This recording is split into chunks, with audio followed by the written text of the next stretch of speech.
দর্শক প্রতি শুক্রবার রাত 10টা মানেই খেলার আড্ডা ফরচুন শু প্রেজেন্টস খেলার আড্ডায় আজ সাথে আছি আমি কনক মাহমুদ। আজকের আড্ডায় আমরা আলোচনা করব হকির সাম্প্রতিক বিশৃঙ্খলা নিয়ে। আর এই বিশৃঙ্খলা নিয়ে আমাদের সাথে এই মুহূর্তে আলোচনা করার জন্য স্টুডিওতে আছেন জাতীয় ক্রীড়া পুরস্কার প্রাপ্ত সাবেক হকি তারকা রফিকুল ইসলাম কামাল, যিনি কিনা উষা ক্রীড়া চক্রেরও দায়িত্বে আছেন। এছাড়া আর কিছুক্ষণ পর আমাদের সাথে যুক্ত হবেন বাংলাদেশ হকি ফেডারেশনের সাধারণ সম্পাদক মোমিনুল হক সাইদও। আমরা আপাতত আলোচনাটা শুরু করতে চাই রফিকুল ইসলাম কামালকে দিয়ে। রফিকুল ইসলাম কামাল, আপনাকে স্বাগত আমাদের স্টুডিওতে। আসলে বাংলাদেশের হকি ফেডারেশনে বাংলাদেশ হকি ফেডারেশন সাম্প্রতিক যেই লিগটি আয়োজন করেছে একটা দীর্ঘ সময় বিরতির পর, সেই লিগেও কিন্তু আসলে সবাই বলেছিল একটা স্বস্তির লিগ শুরু হচ্ছে, একটা স্বস্তির আভাস পেয়েছিল সবাই। কিন্তু সেই স্বস্তির মাঝেই কিছু অস্বস্তির ঘটনা ঘটেছে, যেখানে আপনার ম্যাচ বয়কট করেছে মোহামেডানের মতো দল। এছাড়া আম্পায়ারিং নিয়ে বিভিন্ন সময় বিতর্ক উঠেছে। রফিকুল ইসলাম কামাল, আপনি এবার উষার ডাগ আউটে ছিলেন, উষা ক্রীড়া চক্র পুরনো ঢাকার ক্লাব, যেই ক্লাবটি শুধুমাত্র হকির জন্যই বিখ্যাত। দীর্ঘদিন পর উষা ক্রীড়া চক্রও কিন্তু কামব্যাক করলো আপনার হকির সর্বোচ্চ লিগে। আসলে আপনাদের অভিজ্ঞতাটা কেমন ছিল আপনি যদি একটু বলতেন কামাল ভাই। জি, অ্যাজ এ প্লেয়ার হিসেবে তো একটা সময় যখন খেলেছি তখন একরকমের এক্সপেরিয়েন্স ছিল, এবং আমি বেশ কয়েক বছর ধরেই হকিতে উষা ক্লাবের হয়ে ডাগ আউটে অবস্থান করছি। তো সেই ক্ষেত্রে যেহেতু আমাদের একটা গ্যাপ ছিল, এবং আমরা গত বছরই কিন্তু আমরা প্রথম বিভাগ হকি লিগ চ্যাম্পিয়ন হয়ে এবছর আবার আমরা প্রিমিয়ার ডিভিশন হকি লিগে পার্টিসিপেট করেছি। তো সেই ক্ষেত্রে প্রথম ঠিক ছিল, সব কিছু ঠিক ছিল। বিশেষ করে আমি বলবো ছোট ম্যাচগুলোতে আসলে সেই ধরনের কোনো প্রবলেম অন্তত আমি আমার টিমের হয়ে ফেস করিনি। কিন্তু অনেক বড় ম্যাচে দেখা গিয়েছে যে আমি আমার প্লেয়ারদেরকে কন্ট্রোল করার মতো এরকম একটা পর্যায়ে যাওয়ার পর আমাকে কন্ট্রোল করতে পেরেছি আমি তাদেরকে। কারণ হচ্ছে আমি যেটা দেখেছি যে প্লেয়ারগুলো কিন্তু মাঠে অনেক সময় আম্পায়ারের সিদ্ধান্তগুলো মেনে নেয় না, এবং যার ফলস্বরূপ সেটা ডাগ আউটে যারা কর্মকর্তা থাকেন তাদের মধ্যেও সেই ধরনের একটা উত্তেজনা বিরাজ করতে থাকে। তারা প্লেয়ারদের পরেই কথা বলে সাধারণত। কিন্তু আমার কাছে মনে হয় যে এই ক্ষেত্রে অবশ্যই ফেডারেশনের না, ক্লাবের যারা কর্মকর্তা রয়েছেন তাদেরকে এই ক্ষেত্রে অনেক বড় একটা ভূমিকা পালন করা উচিত। কারণ হচ্ছে মাঠে যখন প্লেয়াররা খেলে তাদের কিন্তু একটা টেম্পার থাকে, হাই টেম্পার থাকে, কারণ তারা রান করছে। একটা ভুল কিন্তু বাজাতেই পারে বাঁশি, আম্পায়ার একটা ভুল বাঁশি বাজাতেই পারে। সেটাকে মেনে নেওয়ার মতো মন মানসিকতা এখনকার প্লেয়ারদের মধ্যে আমি খুব কম দেখেছি। এবং আমি আমার টিমের হয়েও কিন্তু আমার টিমের প্লেয়ারদেরকে কিন্তু আমি যখন দেখেছি তারা আম্পায়ারের সাথে আর্গুমেন্টে যাচ্ছে, আমি কিন্তু অনেক প্লেয়ারকে বসিয়ে দিয়েছি, এবং বসানোর পর আমি তাদেরকে বলেছি তোমরা যদি এরকম করো আমি তোমাদেরকে পুরো লিগ বসায় রাখবো। আম্পায়ার যেটা মাঠে বাঁশি বাজায় দেওয়ার পরে কিন্তু সেটা চেঞ্জ করে দেওয়ার মতো কিন্তু কোনো স্কোপ তার হাতে নেই। ইভেন থার্ড আম্পায়ার বা ভিডিও রেফারেলে যিনি আছেন সেই সিদ্ধান্ত আসার পরেও কিন্তু সেটাকে চেঞ্জ করার মতো কোনো অবস্থা কিন্তু হকির আইনে অন্তত নাই। কিন্তু আমাদের ফেডারেশনের ক্লাবের কর্মকর্তারা আসলে এই জিনিসগুলো কেন যেন মানছে না, এই বিষয়গুলো এবার অনেক বেশি চোখে পড়েছে আমাদের। শুধু আমি বলবো যে না, আমার টিম না, আমি দেখেছি এখানে আরও অনেক টিম আছে। লাইক আপনি দেখেছেন যে পুলিশের সাথে উষা ক্রীড়া চক্রের একটা ঘটনা ঘটেছিল। এর বাইরে ছোট টিম যেমন অ্যাজাক্স বা পুলিশের সাথেও কিন্তু একটা হয়েছিল। তো এই যে জিনিসগুলো ঘটছে, এই ক্ষেত্রে আমার কাছে মনে হয় যে বর্তমানে হকি ফেডারেশন এই বিষয়টি নিয়ে অনেক বেশি চিন্তা করা উচিত যে এই বিষয়গুলোকে কিভাবে ওভারকাম করা যায়। একটা ব্যাপার, এইবারের হকি লিগটাকে বলা হয়েছে সাম্প্রতিক সময়ের সবচেয়ে বেশি প্রতিদ্বন্দ্বিতাপূর্ণ লিগ। 4টা দল, তারা সবাই মোটামুটি সম্ভাবনার মধ্যে ছিল, আবাহনী, মোহামেডান, মেরিনার্স এবং উষা। এখন এই দলগুলোর এটা কি আসলে দলগুলোর যে শ্রেষ্ঠত্বের চাহিদা বেড়ে যাওয়ার কারণে, তাদের শ্রেষ্ঠত্বের ক্ষুধা বেড়ে যাওয়ার কারণে কি তারা আসলে একটা ছাড় না দেওয়ার একটা মনোভাব সৃষ্টি হয়েছে কিনা, যার কারণে আসলে একটা সাধারণ সিদ্ধান্ত, সেই সিদ্ধান্তটাও তাদেরকে তাতিয়ে তুলছে মাঠে? জি, আমি আপনার সাথে একমত যে এবারের লিগটা কিন্তু আসলে খুবই প্রতিদ্বন্দ্বিতামূলক হয়েছে, এবং 4টা টিম একটা পর্যায়ে ছিল। লাস্টে আমরা আবাহনীর সাথে হেরে যাওয়ার পরে উষা চ্যাম্পিয়ন রেস থেকে আউট হয়ে যায়। এবং যে কথাটা আসলে এখন মেনে নিতেই হবে যে এই যে টিমগুলোর মধ্যে চ্যাম্পিয়ন হওয়া বা জয় নিয়ে মাঠ ছাড়ার ব্যাপারে ক্লাব কর্মকর্তাদের যে ধরনের একটা মন মানসিকতা, এই মন মানসিকতা এর আগে কিন্তু এইভাবে আমরা দেখিনি, এত প্রকট ছিল না বিষয়টা, কিন্তু এবার অনেক বেশি ছিল। মানে 4টা দল প্রায় সমপর্যায়ের টিম, মানে ইভেন আপনার ফরেন রিক্রুটও প্রায় সমপর্যায়ের। এক্স্যাক্টলি। তো সেই হিসাবে আমি মনে করি প্রতিদ্বন্দ্বিতা হওয়া উচিত, কিন্তু সেখানে মতনৈক্য যে বিষয়টা রয়েছে, আম্পায়ার কিন্তু তার দায়িত্ব পালন করবে এবং আম্পায়ারদের অনেক বড় দায়িত্ব রয়েছে যে আপনাকে সঠিক বাঁশি বাজাতে হবে, কোনো টিমের ফেভারে যেন না যায়। একটা ভুল সিদ্ধান্ত একটা টিমকে কিন্তু অনেকটাই পিছিয়ে দেয়। তো এই যে জিনিসগুলো আছে, এবং আমার কাছে মনে হয় যে আমি যদি প্রতি বছর আমরা লিগটা করতে পারি, এই জিনিসগুলো মনে হয় কিছুটা ওভারকাম করা যাবে, যেহেতু অনেক একটা গ্যাপ থেকে যায় প্রতি বছর লিগে।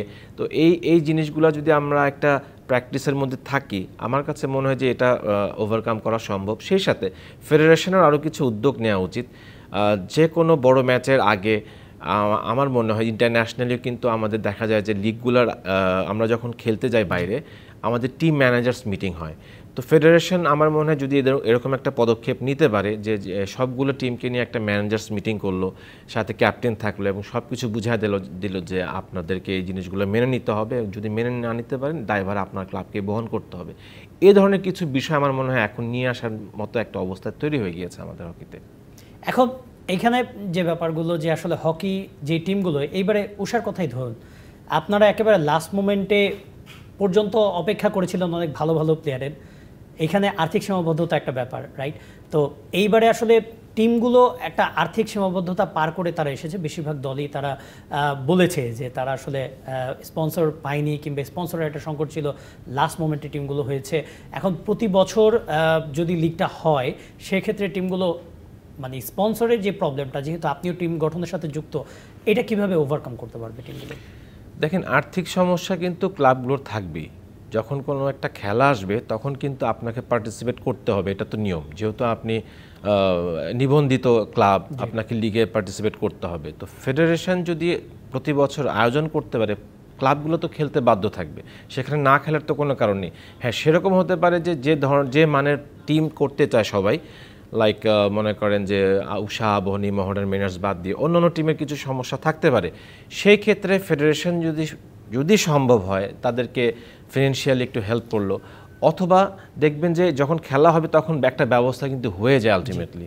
তো সেই হিসাবে প্রতি বছর লিগটা এখানে অনেক বেশি জরুরি, এবং সেই সাথে প্লেয়ারদের যে একটা খেলার ক্ষুধা, সেই ক্ষুধাটাও মিটবে, এবং তাদের যে আর্থিক যে বিষয়টা রয়েছে সেই বিষয়টা আমার মনে হয় তারা ওভারকাম করতে পারবে। এখন মানে এত যুদ্ধ করে এত টাকা খরচ করে টিম করে সেই টিমটা যদি আম্পায়ারের ভুল সিদ্ধান্তের শিকার হয়, তো মানে তারই কি একটা আউটবার্স্ট দেখা যায় মাঠের মধ্যে কর্মকর্তাদের পক্ষে? আসলে অনেক সময় দেখা গিয়েছে যে ভিডিও রেফারেলের অনেক সিদ্ধান্ত কিন্তু আমাদের কাছেও কিন্তু মনে হয়েছে যে সিদ্ধান্তটা ঠিক হয়নি, কিন্তু যেহেতু আপনি সিদ্ধান্তটা দিয়ে দিয়েছেন সেটা মেনে নেওয়ার মতো মন মানসিকতা আমাদের তৈরি করতে হবে। খেলায় হার জিত থাকবে, হারটাকেও মেনে নিতে হবে, যেরকম আমরা জিততে চাই সেরকম হারটাও কিন্তু আমাদেরকে মেনে নিতে হবে। তাহলে আমার মনে হয় যে আসলে এই বিষয়গুলো আসলে অ্যাজ এ অর্গানাইজার হিসাবে দেখতে এবং এটার উত্তর দিতেও কিন্তু আমার মনে হয় যে আমার কিছুটা বিব্রতকর অবস্থার মধ্যে আমাদের পড়ে যেতে হয় বিষয়গুলো নিয়ে কথা বলতে। আচ্ছা, তা তো অবশ্যই, কারণ এখন একসময় আপনারাও খেলোয়াড় ছিলেন, সেখান থেকে আজকে সংগঠক এসেছেন, দীর্ঘদিন হকি ফেডারেশনে কাজ করেছেন। আচ্ছা, হকি ফেডারেশনে আপনি নির্বাহী কমিটিতে ছিলেন, এখন একটা ক্লাবের দায়িত্বে আছেন, একসময় খেলোয়াড়ও ছিলেন। যখন মানে ফেডারেশনের নির্বাহী কমিটির বাইরে থাকেন তখন আসলে মানে কি ধরনের নেগেটিভ জিনিসগুলি চোখে পড়ে? আমি যদি বলি যে এবারের হকি লিগে আপনার নেগেটিভ কি জিনিসগুলো লেগেছে, যেটা ফেডারেশন বলেন কিংবা ক্লাবগুলোর বলেন, আর যখন আপনারা খেলেছেন, যখন খেলোয়াড় ছিলেন তখন মানে কি জিনিসগুলো ছিল, আসলে ডিফারেন্সটা আমি জানতে চাচ্ছিলাম। প্রথম কথাটা হচ্ছে, যদি আমি একটু মানে আপনার সিরিয়ালি প্রশ্নের উত্তর না দিই, লাইক এই রোজার সময় খেলাটা দেওয়া উচিত না কোনোভাবেই। এটা কোনোভাবেই আসলে এটা খুব সমস্যা হয়ে যায় আমাদের, কারণ একটা প্লেয়ারকে আমি কখনোই বলতে পারবো না যে আপনি রোজা রাখতে পারবেন না। তো সেই হিসাবে আবার আমি প্লেয়ারকে এটাও বলতে পারবো না যে আপনি এফোর্ট কেন দিচ্ছেন না, আমাকে এটা দেখতে হচ্ছে। আর আরেকটা বিষয় হচ্ছে, অনেক ছোট ছোট বিষয়, আমি জানি না এটা আমার সাথে সবাই একমত হবেন কিনা। দেখা গেছে মাঠে আমাদের জার্সি যদি 2-3টা না থাকে একটা টিমের, মাঠে এসে আমাদের টস করে খেলতে হয়, টস করতে হয়। ইভেন এরকমও দেখা গিয়েছে আমার টিমেরই আমার মোজা আমাকে চেঞ্জ করতে হয়েছে। আমি একটা মোজা নিয়ে আসছি কিন্তু অন্য টিমের কিন্তু আরেকটা মোজা সেম হয়ে গেছে কালারটা। আমাদেরকে সেটাও কিন্তু আবার কিনে এনে তাৎক্ষণিকভাবে কিনে এনে আমাদেরকে পড়তে হয়েছে। ফেডারেশন যদি বা লিগ কমিটি যদি এই বিষয়গুলো একটু মাথায় রাখে, সেটাই আপনি ম্যানেজার্স মিটিং এর যে কথাটা বলছেন খুব গুরুত্বপূর্ণ একটা ব্যাপার। তো এই বিষয়গুলো ম্যানেজার্স মিটিং এ বলে দিবে যে কোন টিম কোন জার্সিটা পরবে, কোন মোজাটা পরবে, তাহলে মাঠে সেগুলো কিন্তু প্রবলেমটা হওয়ার কথা না। তো এগুলো অনেক ছোট বিষয়, কিন্তু এগুলো অনেক সময় বড় অবশ্যই গুরুত্ব দেওয়া উচিত। কামাল ভাই, আপনার সাথে আমরা কথা বলছিলাম হকির যে বিবর্তন আপনারা খেলোয়াড় হিসেবে দেখেছেন, এখন এই বিবর্তনগুলো নিয়ে আরও কথা হবে, হকির যে বিশৃঙ্খলা সেগুলো নিয়ে কথা হবে, একটা বিরতি নিতে হচ্ছে। দর্শক, আমরা কথা বলছিলাম হকির যে বিবর্তন এবং হকির যে বিশৃঙ্খলা সেগুলো নিয়ে, আরও কথা বলবো ফরচুন শু প্রেজেন্টস খেলার আড্ডায়। একটা বিরতি নিচ্ছি, আমাদের সাথেই থাকুন। স্বাগত আরও একবার ফরচুন শু প্রেজেন্টস খেলার আড্ডায়, আপনাদের সাথে আছে আমি কনক মাহমুদ, এবং আমরা কথা বলছিলাম হকির সাম্প্রতিক বিশৃঙ্খলাগুলো নিয়ে এবং একই সাথে হকির বিবর্তন নিয়ে। আপনারা জানেন যে সাম্প্রতিক সময়ে হকি প্রিমিয়ার লিগে কিছু ঘটনা ঘটেছে, সেগুলো নিয়ে আলাপ আলোচনা করছিলাম। আমাদের সাথে এর আগের থেকেই যুক্ত হয়েছিলেন জাতীয় ক্রীড়া পুরস্কার প্রাপ্ত সাবেক হকি তারকা রফিকুল ইসলাম কামাল। এবার আমাদের সাথে যুক্ত হয়েছেন বাংলাদেশ হকি ফেডারেশনের সাধারণ সম্পাদক এ কে মমিনুল হক সাঈদ। আপনাকে স্বাগত আমাদের স্টুডিওতে। সাঈদ ভাই, আমরা আসলে বিরতির আগে আমরা কামাল ভাইয়ের সাথে কথা বলছিলাম, তিনি তার কিছু অভিজ্ঞতা শেয়ার করছিলেন প্রিমিয়ার লিগ নিয়ে। আসলে কেন, আমি জানতে চাচ্ছিলাম, একেবারে ডিরেক্ট প্রশ্নেই যাই, যে কেন আসলে কেউ মানতে চাচ্ছে না হকি ফেডারেশনকে কিংবা আম্পায়ারদেরকে? মানে কেন প্রত্যেকটা সিদ্ধান্তে একটা কনস্পাইরেসি থিওরি খোঁজা হচ্ছে, ষড়যন্ত্রের একটা গন্ধ খোঁজা হচ্ছে, যেখানে কিনা একটা একজন আম্পায়ার ডিসিশন দেওয়ার পরে তার দিকে তেড়ে যাওয়া হচ্ছে, কিন্তু সবাই যেখানে জানে যে সেই আম্পায়ার সিদ্ধান্তটা পরিবর্তন করতে পারেন না, তারপরেও কেন এই ধরনের ঘটনাগুলো ঘটছে? বিসমিল্লাহির রহমানির রহিম। প্রথমে দুঃখ প্রকাশ করছি, আমি এই রাস্তার জ্যামের কারণে অনুষ্ঠানে পৌঁছাতে দেরি করেছি। পরবর্তীতে আমি একটু পেঁচিয়ে গুছিয়ে একটু কথা বলি। আমি ব্রাহ্মণবাড়িয়ার সন্তান। আমি এই মুহূর্তে আমার গ্রামের বাড়ি ব্রাহ্মণবাড়িয়ার নবীনগর থেকে রওনা দিয়েছি। আমার প্ল্যান ছিল আমি সেখান থেকে 4টার দিকে রওনা দেব। ইতিমধ্যে নিজের ব্যর্থতার কারণে আমি একটু দেরি করে ফেলি, তো এই অনুষ্ঠানে পৌঁছাতে আমার দেরি হয়। এখন আমি কি এই দোষারোপটা কাট দেব? কেউ কুচুক্তি করে কিংবা কেউ পরিকল্পিতভাবে আমাকে দেরি করিয়েছে, না আমি নিজের ব্যর্থতা এসে এখানে পৌঁছাতে দেরি করেছি? নিজের বোধগম্য হতে হবে। খেলা একটা রাষ্ট্রীয় বিষয়। এই খেলাটাকে এগিয়ে নিয়ে যাওয়ার জন্য আমরা আমাদের মানসিকতার পরিবর্তন যদি করতে না পারি, আমরা যদি সাইকোলজিক্যালি আমরা যদি বুঝতে না পারি আমরা কোথায় আছি, আমাদেরকে কারা দেখছে, আমাদের পরবর্তী প্রজন্মের আমাদের কাছে কি শিখবে, আমরা যদি এই জিনিসগুলোকে অন না করতে পারি, আমরা যদি সেই জিনিসগুলো খেলোয়াড়দের মাধ্যমে পৌঁছে দিতে না পারি, কর্মকর্তারা যে রকম চিন্তা ভাবনা করে, যে ধরনের ম্যাচে প্লেয়ারদের উপরে যে টেম্পারটাকে ফ্লো করে, ওরা কিন্তু মাঠে সেই জিনিসটা ঘটিয়ে দেয়। কিংবা একটা প্লেয়ার ভুল করলেও কিন্তু কর্মকর্তারা সেটা শাসন যখন না করবে, সেই ক্ষেত্রে কিন্তু সেই প্লেয়ারটা কিন্তু বারবার সে একই জিনিসের দিকে ধাবিত হবে। সো আমাদেরকে আগে বুঝতে হবে যে আমার করণীয় কি, আমি কোন লক্ষ্যে পৌঁছাবো। আমি এই অনুষ্ঠানে আসার জন্য আমি পূর্বে থেকে প্রস্তুতি নিয়ে পৌঁছাবো, না আমি দেরি করে আমাকে কেউ পৌঁছে দিয়ে আসবে সেটার জন্য বসে থাকবো। এখন খেলার মানদণ্ডে আপনার দেখে থাকবেন, হকি আপনার ভিডিও রেফারেলটা আসার পরে আপনার আম্পায়ারের সিদ্ধান্ত জন্য আপিল করতে পারে ভিডিও রেফারেলের জন্য। এই গ্যাপটুকু নিয়ে আমরা কিন্তু সচরাচর যে কোনো সিদ্ধান্তের বিষয়ে আমরা দেখতে পাচ্ছি কিছু মুষ্টিময় যাদেরকে আমরা সিনিয়র খেলোয়াড় বলি, যারা আন্তর্জাতিক অভিজ্ঞতা রয়েছে, তারাই কিন্তু ডিসিপ্লিন কোডগুলোকে বারবার ব্রেক করছে। আমরা তাদেরকে সতর্ক করছি, ক্লাবগুলোকে সতর্ক করছি, কিন্তু তারা কিন্তু সতর্কতার বায়োলটটাকে এক দুজন কিন্তু বারবারই ভঙ্গ করছে। তারা কিন্তু বিগত সময়ে তারা বারংবার সাসপেন্ড হয়েছে। যে সকল কর্মকর্তাতে উস্কানিতে তারা মাঠে এই ভূমিকা রাখছে, তিনারাও কিন্তু একইভাবে খেলোয়াড় জীবনে তারা সাসপেন্ডে ভুগেছেন, কর্মকর্তাভাবে এসেও কিন্তু দায়িত্ব পালন করার সময় সাসপেন্ডের পরে সাসপেন্ডই থেকে যাচ্ছেন। তাহলে নিজেরা যদি স্বভাব পরিবর্তন না করি, আমরা যদি অন্যের উপর দোষ চাপিয়ে দিই, আমার পক্ষে না আসলে বিচার মানি কিন্তু তালগাছটা আমারই হতে হবে, এই ধরনের প্রবণতা যদি আমরা সবসময় রাখি, এখন টেকনিক্যাল বিষয়গুলোকে আমাদেরকে মাথায় রাখতে হবে। একটি বিষয় সরাসরি টেলিকাস্ট হচ্ছে, এই প্রথম বাংলাদেশ হকি ফেডারেশন প্রত্যেকটি ম্যাচ ইউটিউবে সম্প্রচার করেছে, তারা ফেসবুক পেজে সম্প্রচার করেছে, তারা প্রত্যেকটা এই প্রথম ম্যাচ থেকে ভিডিও রেফারেলগুলো রেখেছে। আন্তর্জাতিক একটি টুর্নামেন্টে যে সকল কর্মকাণ্ডগুলোকে রেখে আন্তর্জাতিক টুর্নামেন্ট পরিচালনা করা হয়, আজকে কিন্তু বাংলাদেশ হকি ফেডারেশন এইবারের লিগটাকে সকল দিকে শতভাগগুলো রেখেই প্রস্তুতি নিয়েই তাদের কার্যক্রমগুলো মাঠে রেখেছে। কিছু আমাদেরকেও শিখতে হয়, কিছু ভুল আমাদেরকেও থাকতে পারবে। আপনি দেখবেন রোবটও কিন্তু মানুষ যা রোবটের ভিতরে তার ভিতরে যা দেয় তাই কিন্তু করতে পারে। আমরা যদি ল্যাপটপ যদি আমরা কিবোর্ডটাকে টিপি, এটার ভিতরে যতটুকু পর্যন্ত দেওয়া আছে ক্যাপাবিলিটি সেটা দিয়েই আসবে। মোবাইলটার ক্ষমতাও কিন্তু সেই পর্যন্তই থাকে। সো ভুলের ঊর্ধ্বে কেউ না।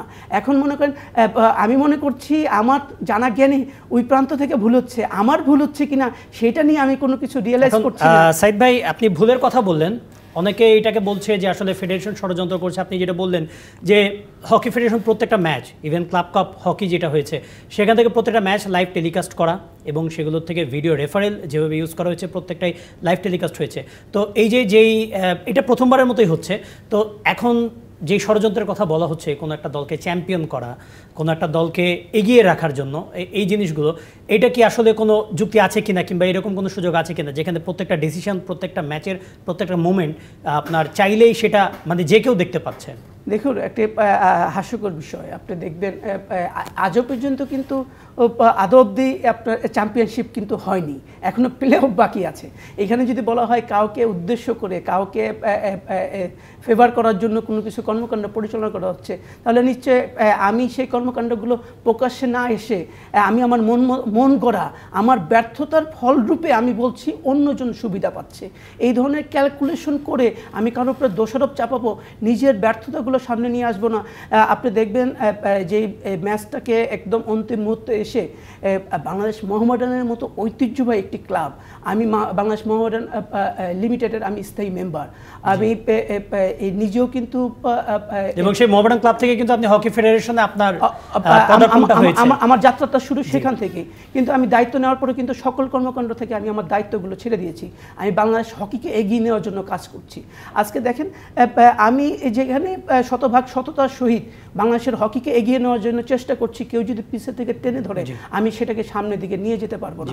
আজকে খেলা 17 মিনিট বাকি, আপনার রিফিউজ টু প্লে করলেন, আপনি পরের দিন প্রেস কনফারেন্স করলেন, আমরা মনে করেছি খেলা পরের দিন যাবে, কিংবা আমরা মনে করেছি পূর্বের ন্যায় হয়তো বা যে জিবি মিটিংয়ের সিদ্ধান্ত হবে, আমরা এখন মন্ত্রী মহোদয়ের দৃষ্টিগোচর করছি। তার মানে আমি আমার নিজের মতোই সকল কিছু করছি।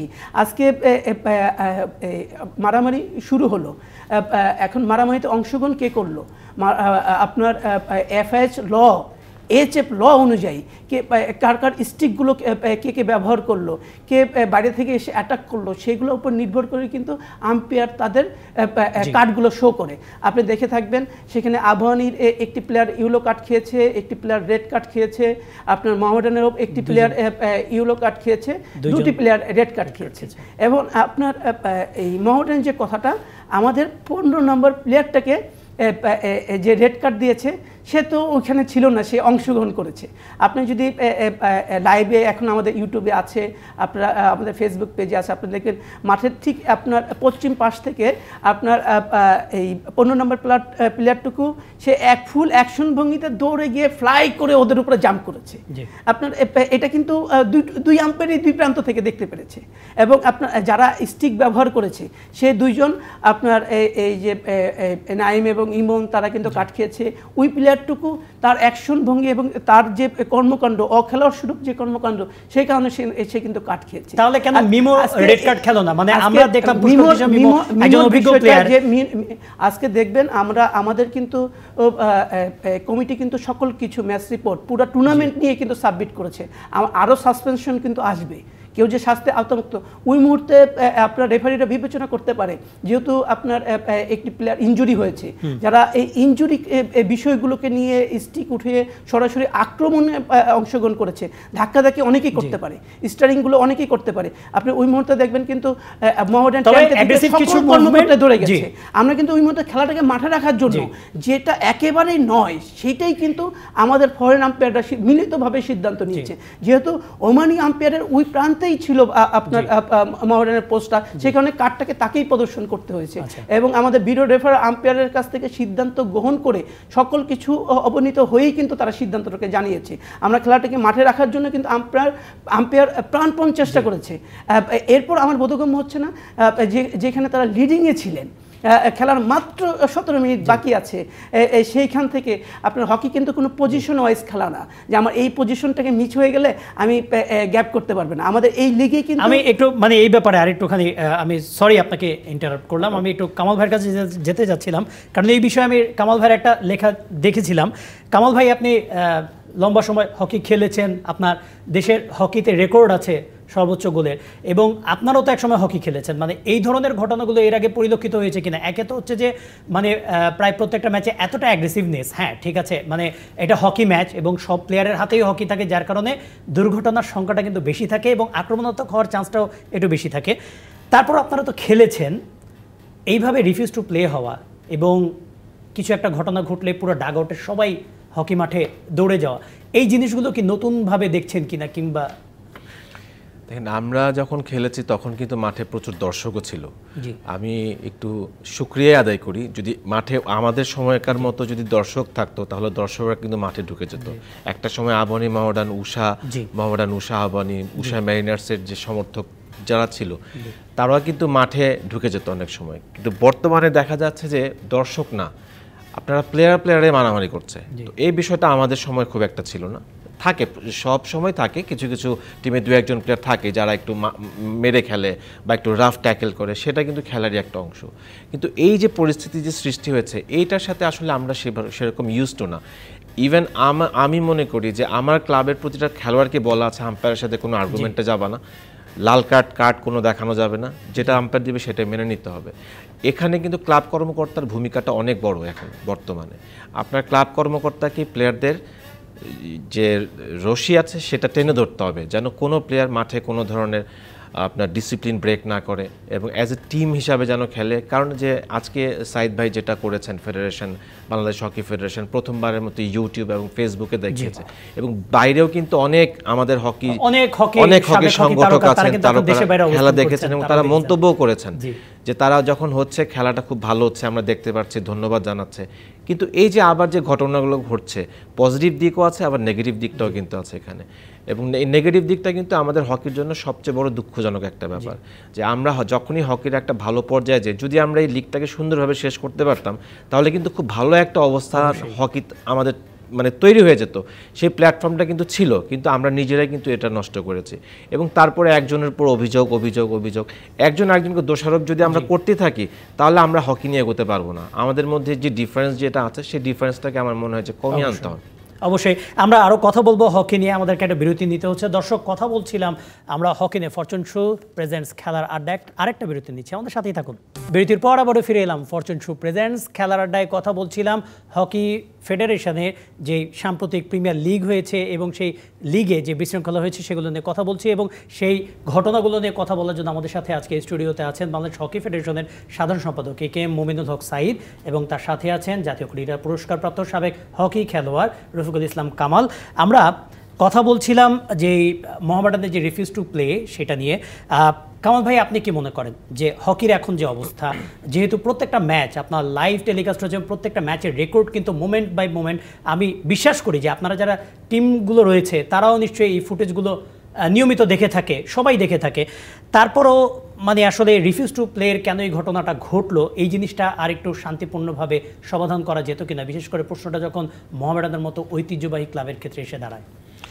জি, খেলাটার সময় মাঠেই ছিলাম, এবং প্রথম কোয়ার্টার এবং দ্বিতীয় কোয়ার্টারে কিন্তু আবাহনী যখন 2 গোলে এগিয়েছিল, এবং থার্ড কোয়ার্টারে কিন্তু আবাহনী মোটামুটি একটা ডমিনেট করছিল, কিন্তু একটি গোল দেওয়ার পরে কিন্তু মোহামেডান পরপর যখন 2টি পেনাল্টি করে আবার গোল পেয়ে যায়, তখন কিন্তু খেলাটা তখন পুরোপুরি কিন্তু মোহামেডানেরই হাতে ছিল খেলাটা। এবং সে সময় কিন্তু অপোনেন্ট টিম চাবেই কিন্তু আপনাকে যে আমি তাকে টেম্পার্ড করব এবং তাদেরকে উত্তেজিত করব যেন তারা মাঠে ভুল করে বা কিছু একটা করে। আমার টিমকে কিন্তু আমি কখনো এই সুযোগটা দিব না। যদি অপোনেন্ট টিম আমাকে টেম্পার্ড করে, উত্তেজিত করার চেষ্টা করে, আমি কিন্তু তার সাথে তাল মিলাবো না, আমি আমার টিমকে কন্ট্রোল করব আগে, কারণ আমরা জিততেছি তখন, এবং এমন একটা ম্যাচ যে ম্যাচে জিততে পারলে আমরা আমি চ্যাম্পিয়ন হব। তো সেই ক্ষেত্রে আমি আমার প্লেয়ারকে অবশ্যই বলবো কন্ট্রোল ইয়োরসেলফ এবং কুল ডাউন। মার খাচ্ছ খাও, কোনো অসুবিধা নেই, এক বাড়ির জায়গায় 2 বাড়ি খাও, কিন্তু খেলাটা যেন ভালোভাবে আমরা শেষ করতে পারি, মাঠ থেকে জিতে আসতে পারি। কারণ একটা টিম আবাহনী মহড়ার মতো ম্যাচে 2 গোলে পিছিয়ে থেকে 3 গোলে যখন লিডে যায়, তখন সেই টিমের কিন্তু ম্যাচ টেম্পারমেন্টটা কিন্তু অন্যরকম হয়ে যায়, টিম স্পিরিটটা অন্যরকম হয়ে যায়। সেই ক্ষেত্রে আমি বলবো এটা মোহামেডানের অনেক বড় একটা ভুল ছিল, রিফিউজ টু প্লে। কারণ তারা 3 গোলে জিতছে, 17 মিনিট খেলা বাকি ছিল এবং সে সময় কিন্তু তারা চাইলে খেলাটা কন্ট্রোল নিতেও পারতো। একটা ম্যানই তো কম নিয়ে খেলবে, এর চেয়ে বেশি না। হকিতে হয়তো এরকম ঘটনা, এরকম আমরা অনেক ঘটনা দেখেছি, অনেক বড় বড় ম্যাচে।